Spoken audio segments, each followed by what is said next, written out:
The ink is mostly dry on the 2023 early signing day. We're going to do a quick recap of things and then get into what still remains from Wednesday signing day.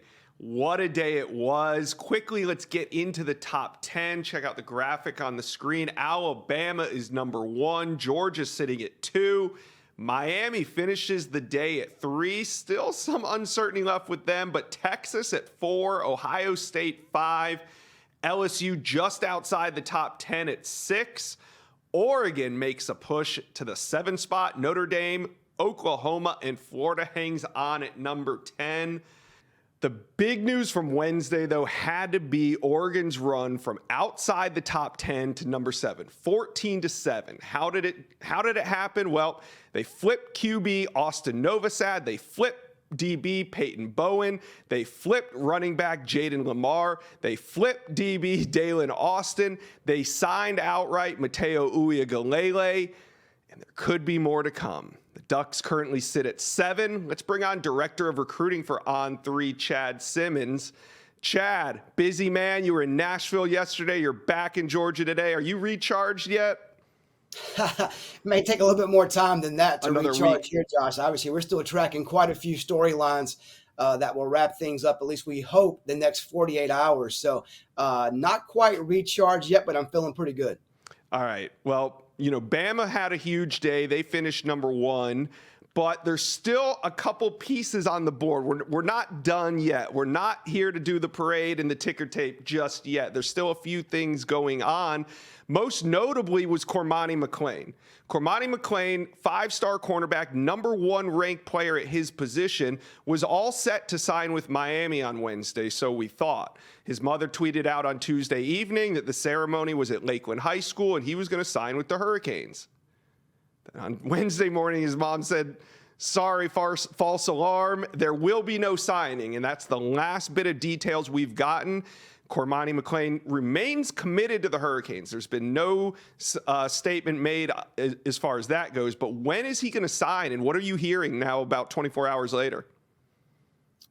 I'm still hearing, Josh, that he's likely to sign, whether it be today, talking Thursday, or Friday in the early signing period. There's no set time. There's no date. I don't think any college coach knows, kind of exactly where he's at. I've been told by multiple people that his camp's kind of, hunkered down quietly, doing their own thing, trying to figure this out. If they want to stay with Miami, I've been told, obviously, there's some communication with Deion Sanders in Colorado, and then also not to completely rule out Alabama. I haven't heard anything about Florida linked toward Cormani now, but it seems like the timeline is still expected from those that nobody's certain, but he's probably expected to sign sometime during the early signing period.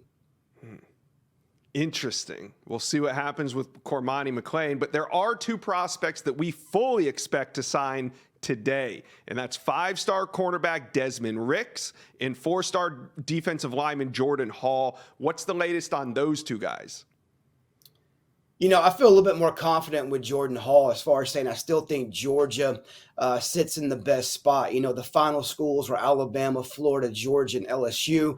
Took OVs to all 4. Georgia got the final official visit. And really since late summer, I've liked where Georgia was in this race because of its connection with Trey Scott, the defense Georgia runs. I have heard that Florida and Alabama have still had some communication there as well late. But I like where Georgia's at right now for Jordan Hall. With Desmond Ricks a few days ago, all the confidence looked to be behind LSU. And I think LSU still very much in this as a finalist. You have Alabama and Florida in that final 3. But over the last 24-ish hours, it seems like some momentum may have been picking up with Alabama. There's been some strong communication there. Maybe a better feeling today in Alabama than maybe it was 2 days ago. Maybe a little bit less confidence in Baton Rouge than what it was a couple of days ago. But still, it looks like an LSU maybe slight advantage over Alabama. But this one has gotten very close and very interesting the day of the decision. Man, another classic LSU-Alabama battle going down to the stretch. Of course, there's some late drama involved as well. But, man, if Nick Saban could pull this off, that would be his 7th 5-star recruit in the 2023 class. Absolutely mind-blowing. Chad, What was the biggest surprise to you yesterday on National Signing Day? For me in my position, I think you don't want to be surprised. You want to Right. kind of have a good pulse and a good idea of what's going on. Of course, Peyton Bowen to Oregon. Was that a real big surprise? I don't know if it was a shocker. We knew they were very much involved. I think, I had a good idea about Mateo Uiagalelei Mm-hmm. a day or so before. I think if I had to say the biggest surprise for me, maybe the amount of guys that chose not to sign. Cormani McClain, DeAndre Moore, Jermani Johnson, 2 Louisville commits. Could they go to Oregon and Texas? We had Conrad Hussey not signed with Penn State, maybe Florida State, maybe Miami. I think to me, if I had to pick one just as maybe a storyline, that probably surprised me the most, the amount of guys that were expected to sign, chose not to sign on Wednesday. Yeah. I was going to say maybe the Cormani McClain announcement just moments before we think he's going to have his ceremony. So that being said, there's a couple prospects that were not expected to sign in the early signing day that were always going to be a late February signee. And that is number 1 tight end in the nation, Duce Robinson, and the number 1 athlete in the nation, Nycholes Harbor. Who are those recruitments coming down to? And do you expect them to take some visits in January? I do think both guys take visits, Josh. Obviously Nick Harbor has 2 official visits left. He may choose to take one, could take both. He may take unofficials, I'm told, maybe back to Michigan, maybe back to South Carolina. We know, obviously, Maryland's just 15, 20 minutes from home for Nick Harbor, so an easy unofficial trip there for a basketball game in January to go hang out and watch all-season workouts or something like that. So I do think LSU and Miami are the main schools to watch for official visits with Nick Harbor. I think, obviously, the ones he has visited already, Michigan, Maryland, and South Carolina are 3 definitely trending at the top right now for the freak athlete in the D.C. area. With Duce Robinson, he's taken official visits to Alabama, Georgia, Texas, and USC. I think 3 schools are the ones to watch right now mainly, and that's, Texas, Georgia, and USC. I do think, as I've been saying maybe for a month and a half or so, that maybe Georgia's the school trending the most right now as far as we're going into the new year. And they're probably the team to beat, in January. I think that 5th and final official could go to Oregon right now. I'm told he could check out in-state program Arizona State on an unofficial. And I think both those guys take it all the way to February 1st, announce their decisions, and sign with that school that day. But right now, Georgia's trending for Duce Robinson, maybe Michigan, Maryland, South Carolina for Nick Harbor. Pretty tight at the top there, I think, for him. Yeah, that'll be an interesting follow for the month of January. Both those prospects are very heavily recruited and could, fill some major needs for some programs down the stretch. Chad, I think I see your phone ring, and go take that call. I will talk to you soon. Get some rest too this weekend, man. Love you. Sounds good, Josh. You too, buddy. See ya. All right, let's bring on national analyst Sam Spiegelman. We're just going to swing this thing right into Sam Spiegelman. And the theme of the day on the Inside Scoop is guys that didn't sign yesterday that were expected to. So let's start off with 4-star defensive lineman Ashton Porter out of Texas. He did not sign. He looked like, maybe he was going to land at Oregon, who was already having an unbelievable day. So where does it stand, and who else is involved here? Yeah, I think it's safe to call Oregon the front runner with 4-star defensive lineman Ashton Porter, but Ashton will announce at the Under Armour game right after Christmas. This is an Oregon Michigan State race. Since he reopened his recruitment and backed off his Northwestern pledge, Michigan State was trending, and I don't think that they're out of this race just yet. He has a really long time relationship with Brandon Jordan, their pass rush specialist. Oh boy, that's a tough one to say, Josh.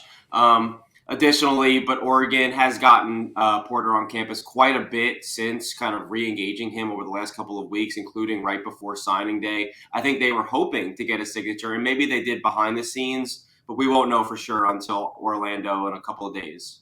Yeah, schools were announcing signees left and right. All over the place, schools were making announcements on their Twitters and Instagram saying so-and-so has signed with our school. Once a prospect has faxed in his letter of intent, the school then can mention him by name on social media.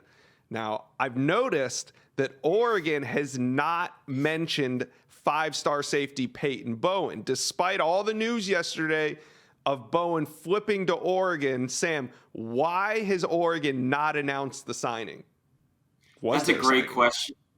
That's a great question, and I think we're all kind of waiting to see. This was probably the recruitment that surprised most of us on Wednesday, because Oregon had to overcome not only Notre Dame, which he had committed to on January 1st of 2022, so nearly a year ago at this point, but Oklahoma was trending, and for good reason, on the On3 recruiting prediction machine over the weekend. Oregon ends up on top, but yes, we're still awaiting a signature. I think listen, this is fax machines. He signed at an Italian restaurant in North Dallas. I imagine they need to probably find a fax machine first, but yeah, no, our ears are glued to the situation. This is maybe I'm going to blame the fax machines first. I think that Peyton Bowen is going to enroll in January. I don't think he did this, for a ruse. I think it's a matter of getting on the right page with the school and getting the right fax machine in order. Oh, okay, yeah. Make sure those batteries are in the fax machine so it works, or however those things work these days. Why are we still using fax machines? Come on. So there's no concern on Oregon's end, or is there any hope on Notre Dame's end that maybe since the fax hasn't been sent in that they could get back in there, or is this pretty much a case closed deal? No, I think this is a matter of just dotting the I's and crossing the T's. I think He picked Oregon. He took his time with his decision. You see that his teammate Jackson Arnold announced at 8 a.m. in the morning when he signed with Oklahoma. I think if he was going to go to Oklahoma, he would have been with his teammate and done it in the morning. They waited, and they were struggling with that decision throughout the morning on Wednesday from talking to people in the know. I thought Notre Dame might have had a chance, and if that was the case, I think that would have been a done deal as well. I think Oregon won this recruiting battle in tremendous fashion. I think we're just now waiting for the signature to make it official. Okay. So heading into yesterday, we were hearing that five-star defensive lineman David Hicks, the number one player at his position, committed to the Texas A&M Aggies, was going to make his commitment on Friday. But then there's some talk that maybe it's going to happen today. What's the latest with David Hicks, and when is he going to sign? Yeah, right now I have David.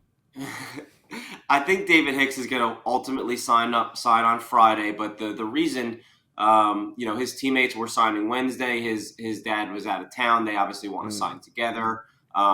It was not he was waiting until the last minute. Okay. This was just a technicality at Katy Paytow High School. I think this is a two-team race. I think this is either Oregon or Texas A&M, and depending on who you talk to, there is confidence on both sides. Throughout his recruitment, Texas A&M has always been able to close with David Hicks. That includes when he announced his decision over Oklahoma in September, and his last visit to Texas A&M. There was a lot of confidence out of the Aggies side, out of College Station. From talking to people on the Oregon side, there is still confidence there. They have obviously been the team that has taken over the early signing period so far. And Dan Lanning, we've talked about this before in this show, has a fantastic relationship with DJ, who's got him on campus twice in as many months before his decision.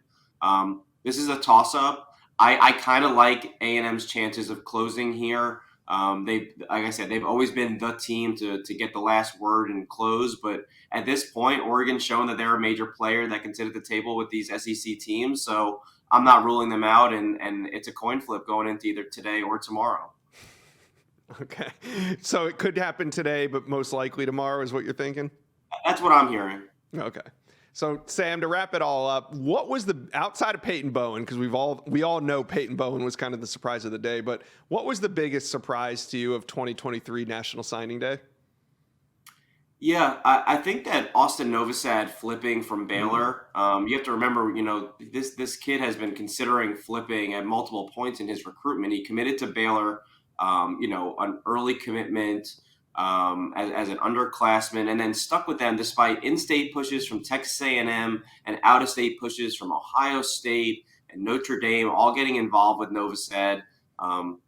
He locks in with Baylor, is getting interest from TCU, which is on top of the college football world for a good chunk of the fall, honoring his Baylor commitment, and then goes to one trip to Eugene before National Signing Day. And Dan Lanning, who, we all know they They lost 5-star Dante Moore to UCLA, which was a crushing blow. But when you're able to finish this way for Oregon with a really talented on 300 passer, a great thrower of the football, and I think a guy who really lit it up for Texas as a senior in Novosad, along with Peyton Bowen and some of these other guys that they signed like Mateo and whatnot.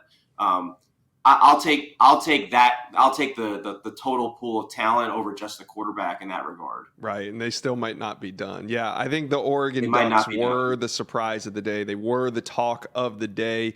Sam Spiegelman, enjoy your holiday. We will see you next week. Thanks for all your hard work on National Signing Day. Yep, same to you guys. Be good. See ya. Thank you for watching. Make sure you smash that subscribe button for me, and remember to check out all the videos on the On3 YouTube page.